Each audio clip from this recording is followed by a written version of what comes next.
سلام با یکایک شما بینندگان عزیز، نویدی بомдодии تقدیم از رادیو زودی. امروز 26 августи و در программин ҳоло соат 7 صبح است. ба ҳамаи шумо азон тансияти ва комёбиро таманно дорам. ҳоло аз хабарҳо бароятон мегӯям. دیروز خیردین عبدالله روحانی توجیک پس از بازپرسی 8 ماهه مقامات تاجیکستان از بازداشتگاه رها شده است. این روحانی 35 ساله مقیم روسیه روز 29 دکبر سال گذشته هنگام بازگشت از مسکو به دوشنبه دستگیر شده بود. بعدا مقامات دوستانه کل کشور خبر داد که نسبت وی با اتهام افراطگرایی پرونده شده. یک منبع در مقامات انتظامی تاجیکستان دیروز به رادیو زودی گفت که خیردین عبدالله از حبس آزاد گردید. در پی اعلان اتهامات نسبت او نزدیکانش ادعا می‌کردند که وی برعکس سالها در روسیه با ضد تندروان مبارزه برده است. خیردین عبدالله با فعالیت‌های علمی و مذهبی خود شناخته شده است. او تحصیل کرده ایران بوده، در روسیه کار و زندگی می‌کرد. در شبکه‌های اجتماعی او را به تبلیغ مذهب شیعه در میان مهاجران متهم می‌کردند، اما خود او بارها این ادعا را به پای خوانده بود. او 2 سال پیش رهبری بخش دینی فدراسیون مهاجران اتحادیه دولت‌های مستقل یا خود SNG یک سازمان جمعیتی را بر عهده داشت. دیروز یک گروه از کاربران آزادی با ارسال ویدیو از بی‌نظمی در تعیین نرخ بلیط پروازهای چارتری شکایت کردند. مصاحبان ما گفتند دیروز باید طریق هواپیمای شرکت سامان ایر از سنت پترزبورگ به دوشنبه پرواز می‌کردند، ولی وقتی به فرودگاه آمدند برایشان گفتند که باید با نرخ 33,000 روبل روسی بلیط بخرند، در حالی که به گفته این مهاجران یک روز قبل از آن برایشان بلیط را 27,000 روبل روسی گفته بودند. در نتیجه بیش از 100 مهاجران نام‌نویس شده برای پرواز نتوانستند بلیط بخرند و پرواز به 27 август به تأخیر گذاشته شد. روز 24 август شرکت سامان ایر اعلام کرد که نرخ بلیط ها به سمت تاجیکستان از روسیه که تا 31 август به نقشه گرفته شدند ارزان تر می شوند. آژانسی اویاسیون گراجدانی تاجیکستان میگه در دایره 25 پرواز چارتری از تاجیکستان به روسیه شرکت سامان ایر نیز حق انجام پروازها را به دست آورده است. این پروازها تا 1 سپتامبر به نقشه گرفته شده. اکرام صبحانزاده رهبر آژانسی در صحبت با آسیا پلاس گفته است بعضی از این پروازها الکی انجام شده و برخی دیگر در بررسی باشند. به قول منبع اگر هواپیمای چارتری سامان ایر از تاجیکستان به یگان جای خالی نشست پرواز کند، نرخ بلیط به سمت تاجیکستان 50% ارزان می شود. اما یک منبع از سفارت تاجیکستان در روسیه که به تهیه رویخط مسافران به پروازهای چارتری مشغول است بعضی پلاس گفته است فعلا نرخ‌های بلیط‌های شرکت سامان ایر به تغییر ماندند. به گفته این منبع حال حاضر بلیط‌ها در مسکو کمی بیش از 33,000 روبل روسی نرخ دارند. شرکت روسی اورالسکی اویالینی که نیز پروازهای چارتری انجام می‌دهد اندکی ارزان‌تر است.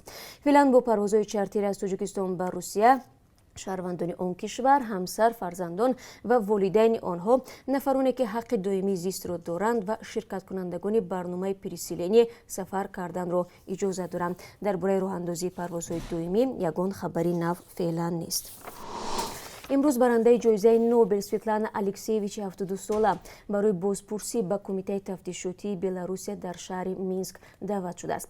الکسیویچ عضو شورای هماهنگی می باشد که در پی انتخابات پرزیدنتی 9 август هزارها نفر را به نشان اعتراض به کوچه های مینسک برآورد. پرزیدنت بلاروس لوکاشنکو که 26 سال این جانب این کشور را رهبری می کند، تشکیل شورای هماهنگساز انتقال قدرت را نهاد غیر قانونی نامیده. مقامات سر از 21 август چند تن از اعضای آن را بازداشت نمودند. نامزد مخالفین سویتلانا تیخانوفسکیا که بعد از انتخابات مجبور شد بلاروس را ترک کند، گفت در 2 هفته گذشته بلاروس ها نشان دادند که کی هستند و آنها سرخم نمی‌کنند. خبرگزاری فرانس پرس می‌نویسد به احتمال زیاد اتحادیه اروپا بر ضد یکی از منصبداران رژیم لوکاشنکو تحریم جاری کند. یک کودک مهاجر تاجیک در شهر سنت پترزبورگ روسیه از آشیانه 10 بنا به زمین افتاده است. به نوشته خبرگزاری ها فاجعه روز 24 август به عمل آمد. مادر 23 ساله این طفل در خانه بوده است ولی به بالای تریزه برآمدن دخترش را ندیده است. در نتیجه کودک از بلندی 30 متر به پایان سر و زیر می شود و در به سوی بیمارخانه به هلاکت می رسد. عائله مهاجران تاجیک در بنای استقامتی 16 قبته اجاره نشین بودند. سبو سحر یکی از هنرمندان معروف و حامی حقوق زنان افغان در شهر کابل دستگیر و تشویشان مجروح شد. به قبل شوهرش این خانم 44 ساله بعد عملیات جراحی در یکی از شفاخانه‌های کابل است. او دیروز هنگام حرکت با ماشین مورد حمله سلاح به دست قرار گرفت. محافظ و راننده سبو سحر نیز در این حمله زخم برداشتند. تا کنون یگان گروه مسئولیت حمله را بر دوش نگرفته است، ولی در چند حمله دیگری که دیروز در افغانستان جای داشتند طالبان مسئولیت را بر دوش گرفتند. اسکندر خوجامیرزاده با تفصیلات بیشتر. روز 25 اوگوست بر اثر حمله ها در سراسر افغانستان کمش 12 نفر به قتل رسیده، 10 ها تن دیگر مجروح شدند. از جمله در نزدیکی پایگاه نظامی ارتشی افغانستان در ولایت بلخ ماشینی سرشار از مواد ترکنده منفجر شده کمش 1 سرباز و 2 شخص ملکی را به هلاکت رساند. فرمانده هیبت الله علیزی گفت اگر سربازان پاسگاه سری وقت جلوی حمله را نمی گرفتند شماره قربانی ها بیشتر می بود. یک اراده مازدا که مواد انفجاریه بار بوده انفجار کرده در نزدیکی قرارگاه کماندوی ما، مگر خوشبختانه قبل از رسیدن به قراول و داخل قرارگاه توسط پیرادارای بیدار کماندو شناسایی و بالایش اجراعات صورت گرفته که در نتیجه 6 نفر کماندوی ما زخمی می باشه و 1 نفر هم شهید می باشه. مگر بیشترین قربانیان از این حمله ملکی ها می باشند که تعداد و آمارشان تا فعلا از 30 الی 35 نفر هم افزود شده. مسئولیت این حمله را طالبان بر دوش گرفتند.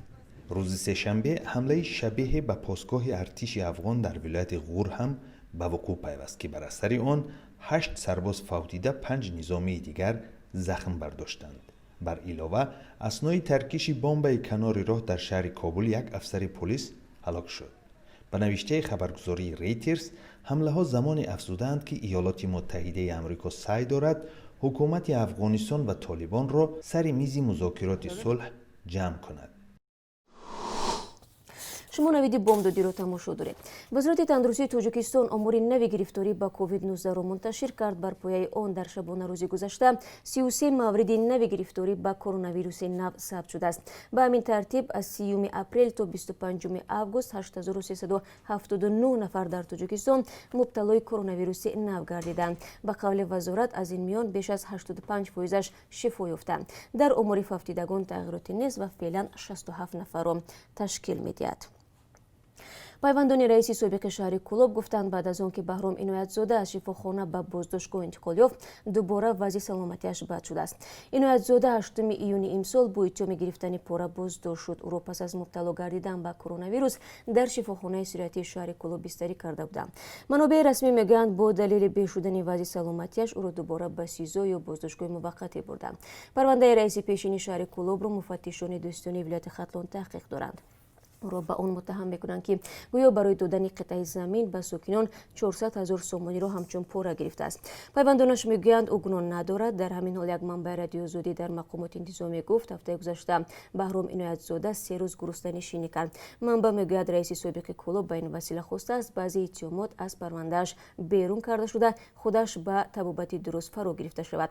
در تماس با تکرار رادیو زودی مقامات این خبر را تصدیق یا رد نکردند. بانک ملی تاجیکستان سبب منع نمودن فعالیت یک جای خویشاوندان را در نظام بانک توضیح داده است. در سامانه بانک ملی در شرحی وارد کردن تغییرات به قانون عاید فعالیت بانکی آمده است. تجربه سالهای اخیر نشان داد که یکی از عامل‌های به مشکل مالی دچار شدن و برهم خوردن تشکیلات قرضی این یک جای فعالیت نمودن خویشاوندان نزدیک در سطح رهبری کننده می باشد.